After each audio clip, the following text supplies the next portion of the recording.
Olá, você está no Sistema Sagres de Comunicação. Este é o programa Sou. Sou, que em inglês significa alma e em português é a conjugação do verbo ser. Sou de alma e sou de ser. Um programa que busca ver o ser em sua perspectiva integral, bio, psico, social e espiritual. O meu nome é Lívia Bailão, eu sou uma mulher de pele branca, olhos azuis, cabelos lisos e ruivos. Estou vestindo um vestido na cor lilás com detalhes em verde.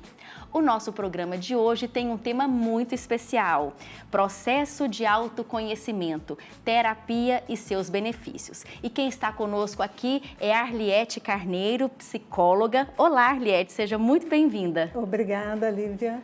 Bom, eu sou Arliete Carneiro, psicóloga. Eu sou morena, cabelos castanhos ondulados e estou vestindo um vestido branco com detalhes em preto. Obrigada, Arliete, por você estar aqui conosco para falar desse tema tão interessante que é o processo de autoconhecimento. Um tema, né, Arliete, hoje muito conclamado, tem uma vertente muito grande de pessoas que hoje têm despertado, né, para essa importância do autoconhecimento. Na sua visão, Arliete, como você define autoconhecimento? Autoconhecimento, conhecer a mim mesmo. Olha, qualquer aparelho eletrônico que você compra hoje, você vai ter que conhecer o aparelho. Como que funciona? Qual o objetivo desse aparelho, né? Como eu vou poder ter o melhor desempenho nesse aparelho? Então, você tem que ter um conhecimento de tal aparelho. E nós temos um aparelho psíquico. Nós precisamos, né, conhecer esse aparelho psíquico. É interessante porque as pesquisas mostram que 95% das pessoas acham que se conhecem. Sabe quantos por cento que realmente elas se conhecem? De 10 a 15%. Então, as pessoas acham que se conhecem, né? E não se conhecem. Então, se conhecer, né, o autoconhecimento é entrar na minha essência, saber das minhas potencialidades e também dos meus limites. Então, é necessário esse autoconhecimento para meu melhor desempenho como pessoa, como profissional, como gente no mundo. Arliete, normalmente as pessoas falam em autoconhecimento quando passam por um processo doloroso, uma dificuldade, uma separação, uma perda em todos os níveis, né? E aí é como se a pessoa sofresse tanto, então ela fala assim, não, por que você não faz uma terapia? Por que você não faz para lidar com isso, né? Então, o que tem a ver o sofrimento com o autoconhecimento? Bom, você coloca aí o sofrimento pode levar ao autoconhecimento, mas nem sempre quem está sofrendo se conhece, né? Porque tem uma predisposição também de colocar a culpa no outro.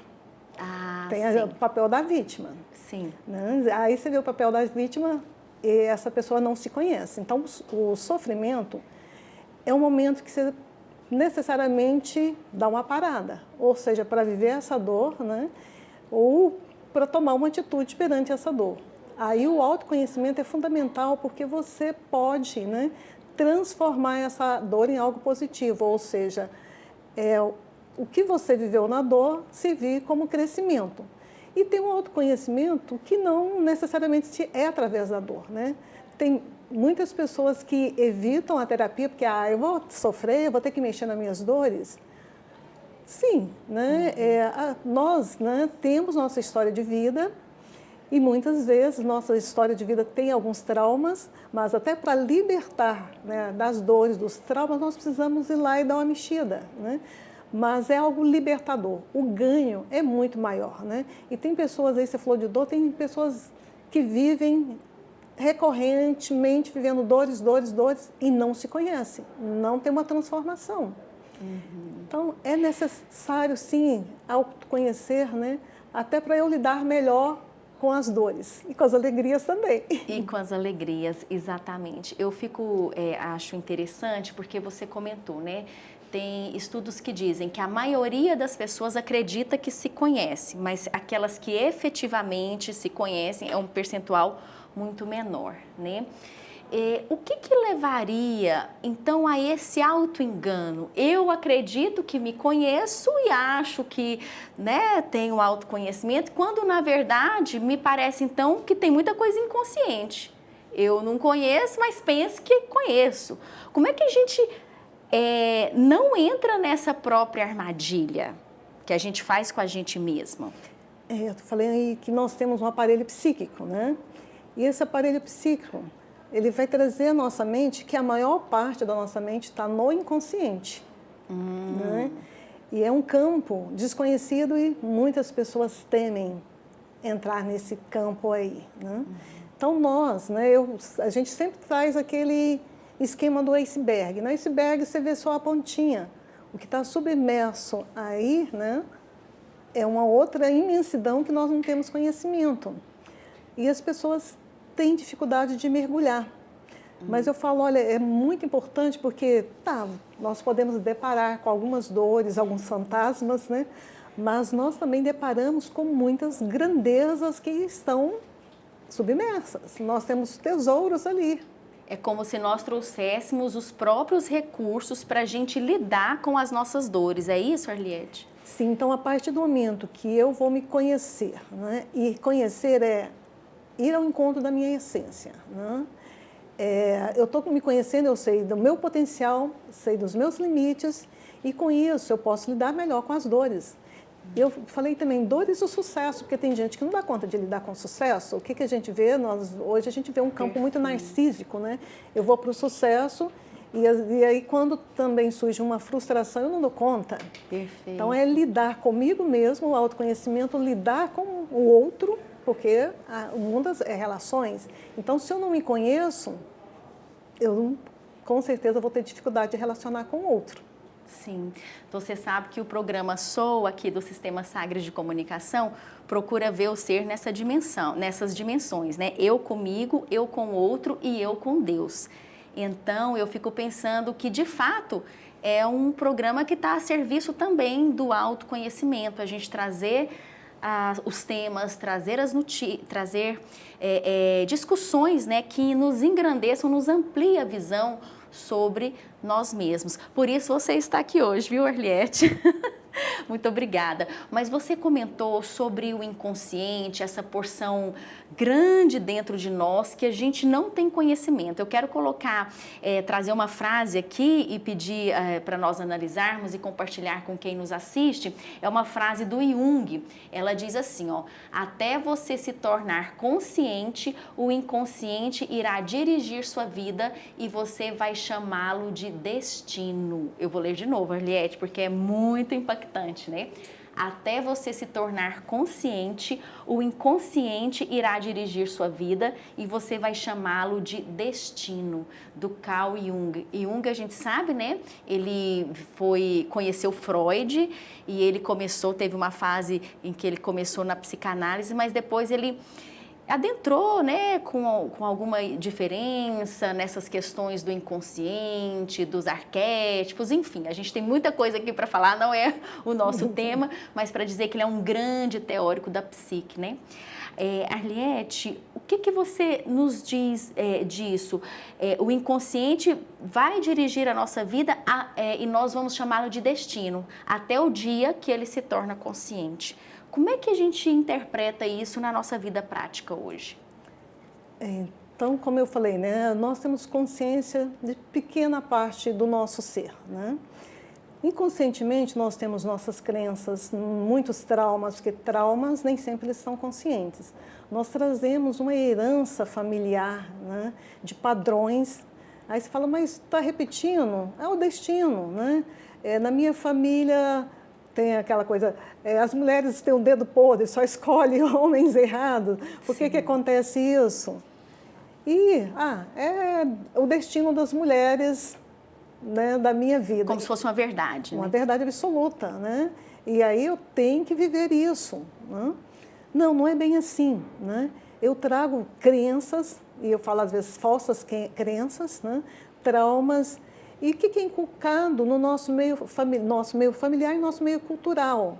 Então, se eu não tenho consciência, eu vou agir, não, é o destino das nossas... A gente passa a reproduzir igual máquina, né? Automaticamente, né? Sim. E aí, quando eu me conheço, por que eu não posso fazer uma escolha diferente? Não, essa crença eu adquiri lá na infância, porque nós, né, mulheres da nossa família, trazemos isso. Então, é uma crença, mas é uma falsa crença, né? Já os homens não prestam, né? Quantas famílias desenvolvem isso? Dinheiro só traz problemas, né? Não traz felicidade. Sim, sim. Então, a necessidade de ver, né, esses padrões que estão no inconsciente, e aí a gente também traz os nossos traumas infantis, né? Os medos, né? A ansiedade. Quantas pessoas têm medo do sucesso, medo de ir para a vida, medo de falar em público, né? A criança que sofreu bullying na infância, ela cresceu sentindo menor, né? Estrangeira. Então, tudo isso vai repercutir na vida adulta e nem sempre ela tem consciência de onde que começou. Por isso, né, que o autoconhecimento é fundamental. Então, eu diria que essa frase do Jung é mais que atual e mais que pertinente, né? Sempre. Sempre. É atemporal, mestre.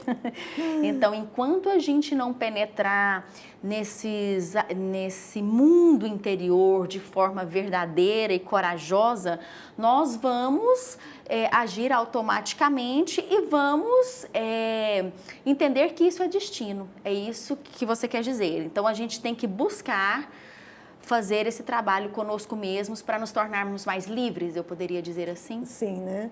Nós ficamos no auto-engano se nós não temos conhecimento. Ou então, ficamos num conhecimento muito superficial. Né?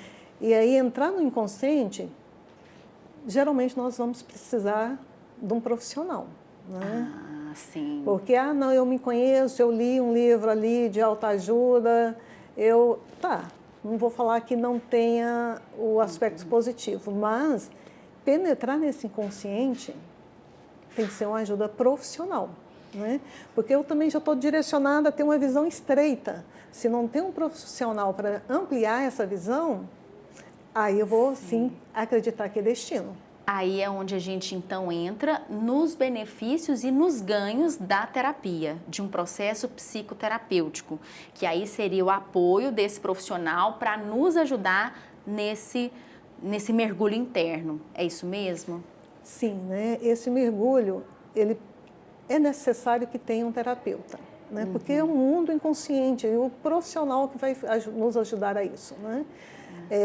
Você falou das dores, a gente pode descobrir, né, muitas coisas nas dores, mas tem um lugar mais profundo, né? O iceberg, ele vai chegar a um ponto, em níveis tão profundos, que só com terapeuta. Né? Então, podemos, né, nas relações, olha, eu vou me descobrir, eu estou relacionando com amiga, com um parceiro, e nessa relação o outro mexe com alguns conteúdos meus que até então eu não conhecia, né? Tem uma ajuda fantástica as relações para o autoconhecimento. Mas chega um ponto que tem que ser uma visão do terapeuta, né? Do psicólogo, que vai mostrar esse nível mais inconsciente. Não é à toa que a gente estuda anos e anos, né? Para conhecer esse inconsciente. Tem uma situação, né, Arliette, por exemplo, se eu tenho um problema e conto para você, às vezes, rapidamente me dá uma solução. Lívia, você já pensou nisso? Você pensou naquela hipótese? E de igual modo, né? Se você me traz um problema e eu posso... Arliette, você já viu isso? E, né? Quem sabe tal coisa? Quando a gente não está dentro da situação, a gente consegue enxergar melhor, né, Arliette? E aí o terapeuta, porque às vezes ainda tem muito estigma, embora esse assunto hoje é um assunto, como eu disse no começo do programa, bem mais comentado, mas ainda tem muito estigma, a terapia é coisa de gente que não bate bem, é coisa de gente que... Né? E não é, na verdade, é quem está buscando uma qualidade de vida consigo mesmo e, de conseguinte, com as suas relações, melhor. E o terapeuta, psicoterapeuta, é essa pessoa que vai trazer novas perspectivas sobre a situação. Né? Então, assim, quem está assistindo aqui o programa, poder olhar para esse processo terapêutico como algo que para mim é como eu vou para uma academia. como eu decido cuidar da minha alimentação, como eu decido ir na igreja, que é algo que vai fazer bem, né, para a minha espiritualidade, para a minha fé, eu decido ir a uma terapia, porque vai fazer bem para mim comigo mesma, na hora que eu durmo, que eu ponho a cabeça no travesseiro e penso sobre as coisas, na hora que alguém me fala alguma coisa e aquilo atravessa, eu, opa, olha, né? Olha as crenças, olha as questões. Então, é só liberdade, se a gente pode dizer, não é verdade? Como que nós vivemos, né, num momento de muitas interrogações na pandemia, né? Acho que foi um momento marcante. As pessoas ficaram isoladas, agora eu estou comigo mesmo. Será que eu me conheço? Né? Nós vimos, né, a angústia crescer, os desamparos, os vícios, porque aí era comigo mesmo, não dava muito para fugir. Né? E nesse momento, alguém foi usar mais álcool, alguém foi fazer exercício, alguém foi comer mais. E geralmente nós não questionamos, por que eu estou comendo mais? Sim. Por que eu estou mais angustiado? Falta autoconhecimento. Então, entra num padrão, né? E não se questiona. Né? Tudo no automático. Então, hoje a gente tem uma visão, né, de autoconhecimento como necessidade, mas também estamos perante uma sociedade muito superficial.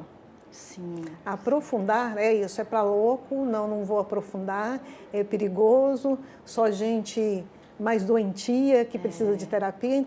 Ainda, né, tem muito preconceito em relação ao processo terapêutico.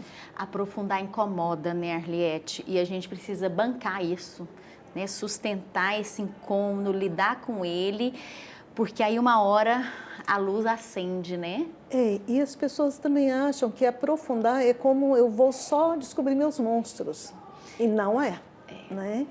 É muito gratificante você ver o paciente falar, nossa, hoje eu estou muito mais plena, meu potencial está aflorado e eu estou muito mais produtiva em todos os sentidos. Então é muito belo isso, né? Porque a pessoa ela cresce em todos os sentidos.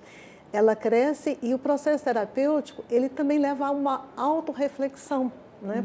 Para autoconhecimento tem que haver uma autorreflexão. Eu falo, pense seus pensamentos, né? Então, ela pode parar, pensa os pensamentos, perceba o que eu estou sentindo, porque as pessoas também não sabem nomear os sentimentos. Eu pergunto, como você está hoje? Estou normal. Estou normal? O que é normal? Né? A pessoa não sabe, estou normal. Mas o que eu estou sentindo agora nesse momento?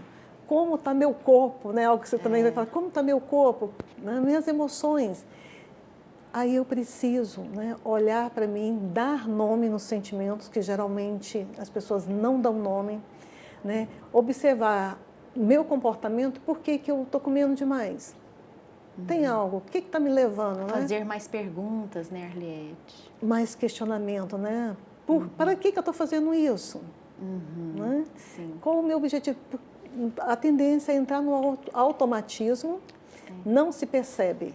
Então, o autoconhecimento é se questionar, né? E não precisa ter medo da terapia. Tem um momento que dói, sim, mas é libertador, né? É interessante você ver a plenitude do paciente, né? Chega um momento que ele está leve, né? Ele reconectou com a sua essência. Fantástico. Ele pode trazer, né, todo o seu potencial de vida. Perfeito. Então, quem está nos assistindo, os espectadores, não percam tempo, corram para a terapia, busquem formas de se conhecer, que isso é muito bom, né, Arliete? Libertador. É um presente.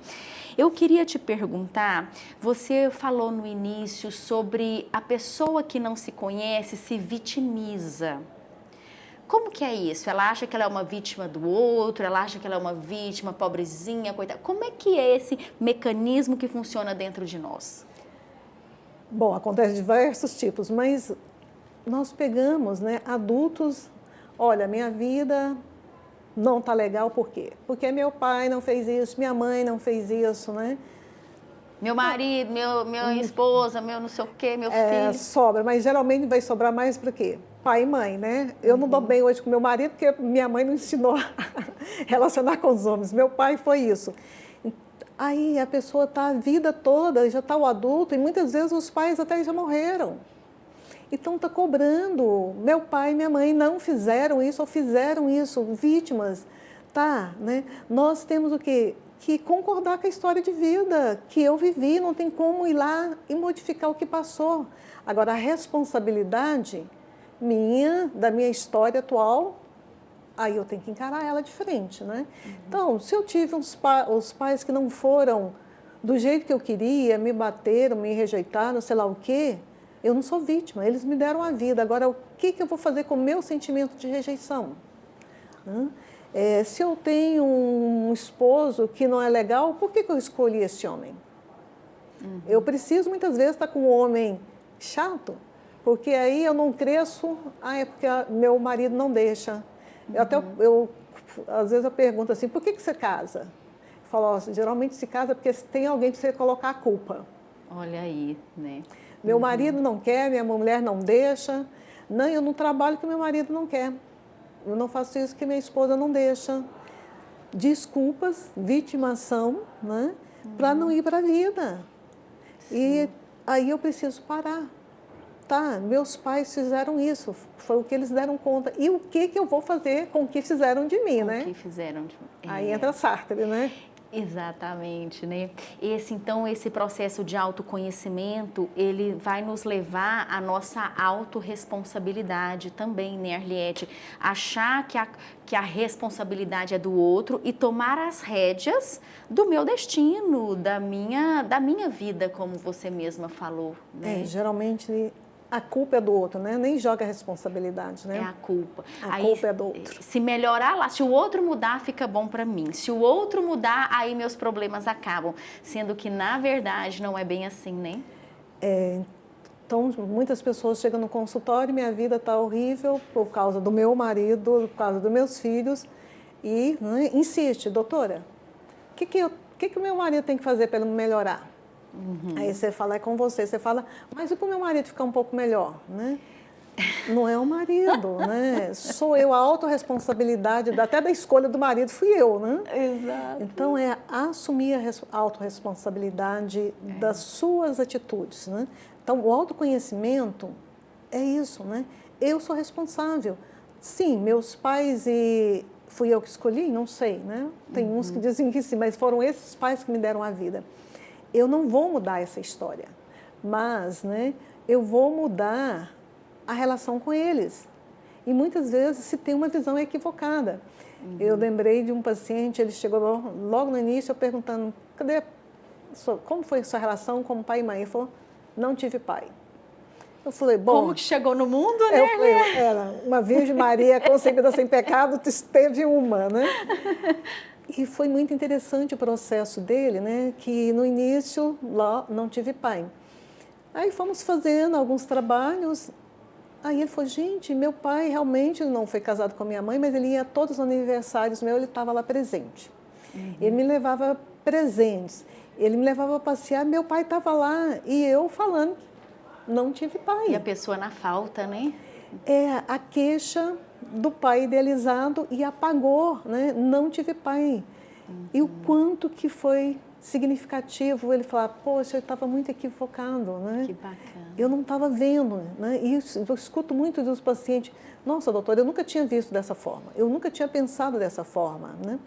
E por isso que é a importância do psicólogo, né? Não é à toa que nós estudamos para isso, né? Para trazer novas perspectivas aos clientes, né, às pessoas que procuram se conhecer.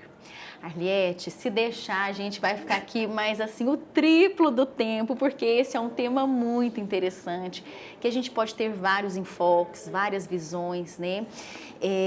Já fica o convite aqui para você voltar novamente ao programa Soul, para a gente falar sobre mandalas terapêuticas como um recurso de autoconhecimento. Aqui no nosso estúdio, né, no nosso cenário, tem mandalas que enfeitam, até eu mesma que fiz junto com você em trabalhos que nós já fizemos. Então já fica o convite para você vir falar dessa ferramenta de autoconhecimento tão potente. E no mais, eu quero te agradecer, muito obrigada pela sua presença, foi uma prosa maravilhosa e até uma próxima. Muito obrigada e será um prazer continuar esse papo trazendo um instrumento de autoconhecimento que é as mandalas. Obrigada, Arliette. Para você que esteve conosco, obrigada pela sua presença e até a próxima.